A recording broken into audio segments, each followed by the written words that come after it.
친구들 안녕하세요. 일가기의 잠자리 동화에 오신 걸 환영해요.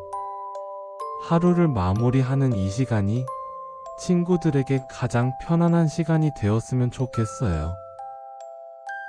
그럼 이제 모두 눈을 감고 포근한 이불 속으로 쏙 들어가 볼까요? 이 이야기를 듣는 동안 세상에서 가장 행복한 꿈을 꾸게 될 거예요. 편안하게 천천히 잘 자요. 인어공주. 깊고 푸른 바닷속, 햇빛도 겨우 닿을 만큼 아득한 그곳에는 반짝이는 산호와 알록달록한 물고기들만 사는 곳. 이곳에는 바다의 왕이 다스리는 아름다운 궁전이 있었어요. 궁전의 벽은 영롱한 빛을 내는 조개 껍데기로 만들어졌고, 창문은 세상에서 가장 투명한 호박으로 만들어졌지요. 그곳에는 6명의 어여쁜 인어공주들이 살고 있었지요. 가장 작은 막내 인어공주는 다른 언니들보다 훨씬 조용하고 생각이 깊었어요. 바다 위, 인간 세상에 대한 신비로운 이야기들을 듣는 것을 가장 좋아했지요. 누구보다도 바깥 세상을 궁금해했답니다. 공주들은 저마다 작은 정원을 가꾸었는데, 다른 공주들이 신기한 모양의 산호나 예쁜 조약돌로 정원을 꾸밀 때, 막내 공주의 정원에는 오직 붉은 꽃을 피우는 해초와 난파선에서 발견한 하얀 대리석 소년 조각상만이 자리하고 있었어요. 공주는 매일같이 조각상 곁에 앉아 바다 위 세상은 어떤 곳일까 상상하며 노래를 부르곤 했답니다. 공주의 아름다운 목소리는 노래가 되어 먼 바다까지 흘러갔지요. 늘 바다 위 세상을 궁금해하는 공주에게 할머니 인어는 따뜻한 목소리로 말해주곤 했어요. 공주야, 네가 15살이 되면 너도 바다 위로 올라가 무틀 구경할 수 있단다. 캄캄한 밤, 달빛 아래 앉아 커다란 배들이 지나가는 것과 멀리 보이는 도시의 불빛들을 볼 수 있게 될 게야. 할머니의 이야기에 막내 공주의 마음은 더욱 부풀어 올랐어요. 5 언니들은 하나둘 차례로 15살이 되면 물 위로 올라가 사람들의 세상을 구경했어요. 막내는 아직 어렵게 기다릴 수밖에 없었지요. 바다왕의 어머니, 현명한 할머니가 말했어요. 사람들은 우리처럼 오래 살지 못한단다. 하지만 그들은 우리에게 없는 영혼을 가지고 있어. 그래서 짧은 삶이라도 그 빛은 하늘까지 닿는단다. 그 이야기를 들은 작은 인어는 마음속 깊이 바다 위 세상을 그리워하기 시작했어요. 언젠가 나도 꼭 올라가 보고 싶어. 드디어 15번째 생일이 되던 날, 그녀는 바다 위로 고개를 내밀어 처음으로 달빛 아래의 세상을 바라보았어요. 그날 밤, 바다 위에는 수백 개의 등불을 밝힌 커다란 배 한 척이 있었어요. 배 위에서는 흥겨운 음악이 흘러나왔고, 멋진 옷을 입은 사람들이 춤을 추고 있었죠. 그리고 그 중에서도 가장 돋보이는 한 사람이 있었습니다. 바로 그 나라의 멋진 왕자님이었어요. 작은 인어는 처음 본 순간 마음이 두근거렸어요. 아, 정말 아름다운 분이야. 내 정원의 조각상보다 훨씬 더. 인어공주는 왕자님에게서 눈을 뗄 수가 없었어요. 밤이 깊어지고 축제가 끝날 무렵 갑자기 하늘이 시커먼 구름으로 뒤덮이고 거친 폭풍우가 몰아치기 시작했습니다. 거대한 파도가 배를 집어삼켰고 사람들은 비명을 지르며 바닷속으로 빠졌어요. 왕자님도 마찬가지였죠. 인어공주는 한치의 망설임도 없이 거친 파도를 뚫고 헤엄쳐 정신을 잃은 왕자님을 붙잡았어요. 공주는 밤새도록 왕자님을 품에 안고 파도와 싸웠고 동이틀 무렵 마침내 하얀 모래사장에 왕자님을 눕힐 수 있었답니다. 공주는 왕자님의 이마에 조심스럽게 입을 맞추었어요. 그때 근처 수도원에서 아리따운 아가씨가 걸어 나오는 것을 보고 공주는 슬픈 마음을 뒤로 한 채 급히 물속으로 몸을 숨겼습니다. 정신을 차린 왕자님은 자신을 구해준 사람이 바로 그 아가씨라고 생각하게 되었죠. 인어공주는 멀리서 바라보며 속상했어요. 내가 왕자님을 구했지만 왕자님은 모르는구나. 궁전으로 돌아온 인어공주는 아무 말도 하지 않았어요. 왕자님을 다시 볼 수 없다는 생각에 깊은 슬픔에 빠졌답니다. 공주는 더 이상 정원을 가꾸지도 노래를 부르지도 않았어요. 공주의 마음은 온통 바다 위 왕자님 생각뿐이었습니다. 그러던 어느 날 공주는 결심했어요. 바다의 가장 깊고 무서운 곳에 사는 바다 마녀를 찾아가기로요. 바다 마녀의 집 주변은 끈적끈적한 물풀과 뼈만 남은 물고기들로 가득했어요.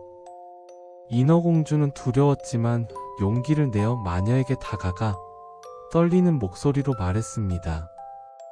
마녀님, 저를 인간으로 만들어주세요. 왕자님 곁에 가고 싶어요. 바다 마녀는 교활한 웃음을 터뜨렸어요. 호호호, 어리석은 것. 아주 불가능한 건 아니지.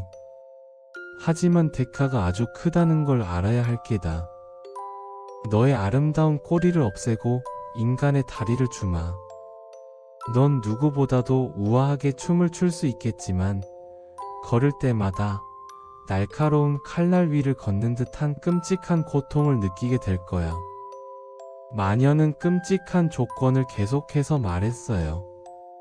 그리고 만약 왕자님이 너와 결혼하지 않고 다른 사람과 결혼한다면 너는 그 결혼식 다음날 아침 해가 뜰 때 심장이 찢어지며 차가운 바다의 물거품이 되어 영원히 사라지게 될 게다. 무엇보다 가장 중요한 대가는 내 그 아름다운 목소리를 내게 줘야겠다. 목소리를 잃는 것은 인어에게 가장 끔찍한 일이었지만 왕자님을 향한 사랑은 그 두려움보다 컸습니다. 공주는 망설였지만 고개를 끄덕였고 마녀가 주는 무서운 약을 받아 마셨습니다. 공주는 결심하며 말했어요. 그 모든 것을 감수하겠어요. 그를 사랑하니까요. 약을 마시자 온몸이 칼로 베이는 듯한 고통과 함께 공주는 정신을 잃었어요. 다시 눈을 떴을 때 공주는 궁전 앞 해변에 누워 있었고 아름답던 꼬리 대신 한 쌍의 다리가 생겨 있었죠. 바로 그때 왕자님이 공주를 발견했습니다. 아가씨 괜찮아요? 어디서 왔죠? 인어공주는 아무 말도 할 수 없었어요. 그저 크고 슬픈 눈으로 왕자님을 바라볼 뿐이었죠. 왕자님은 그런 공주를 가엾게 여겨 궁전으로 데려갔습니다. 공주는 왕자님 곁에서 지내게 되었어요. 비단 옷을 입고 푹신한 침대 위에서 잠을 잤죠. 왕자님은 공주를 귀여운 동생처럼 아껴주었습니다. 그리고 공주는 왕자님을 위해 춤을 추었어요. 발은 날카로운 칼에 베이는 듯 아팠지만 그 고통을 아무에게도 내색하지 않은 채 세상에서 가장 아름다운 춤을 선보였답니다. 사람들은 모두 공주의 춤에 감탄했지만 아무도 그녀의 고통은 알지 못했죠. 그럼에도 불구하고 작은 인어공주는 웃음을 잃지 않았지요.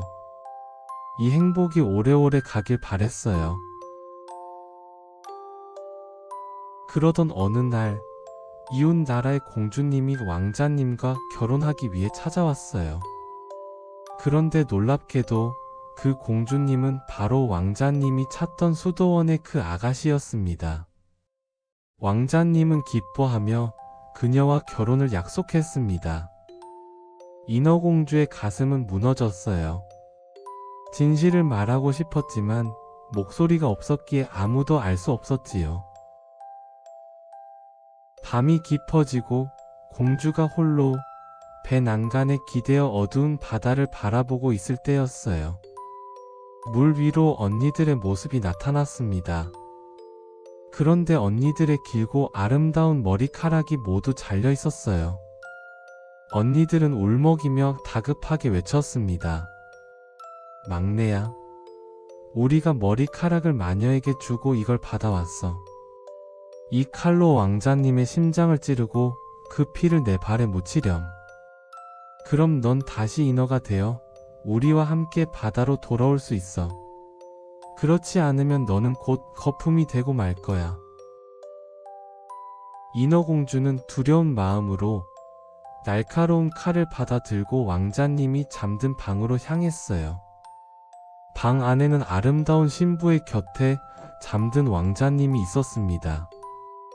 공주는 칼을 높이 쳐들었지만 평화롭게 잠든 왕자님의 얼굴을 보는 순간 차마 그를 찌를 수가 없었습니다.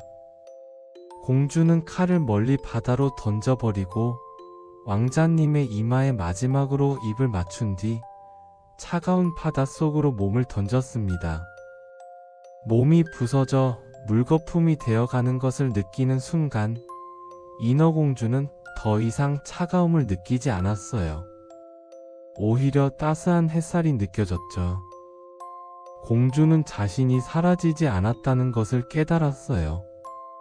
주위를 둘러보니 자신처럼 투명하고 아름다운 존재들이 미소 지으며 공주를 바라보고 있었습니다.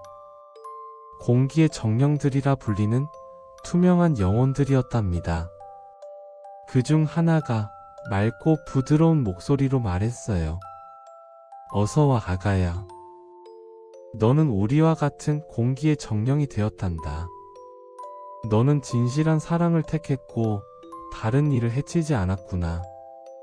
인어는 영혼이 없지만 너는 진정한 사랑을 위해 끝까지 참고 노력했기에 스스로의 힘으로 영혼을 얻을 기회를 얻은 거야.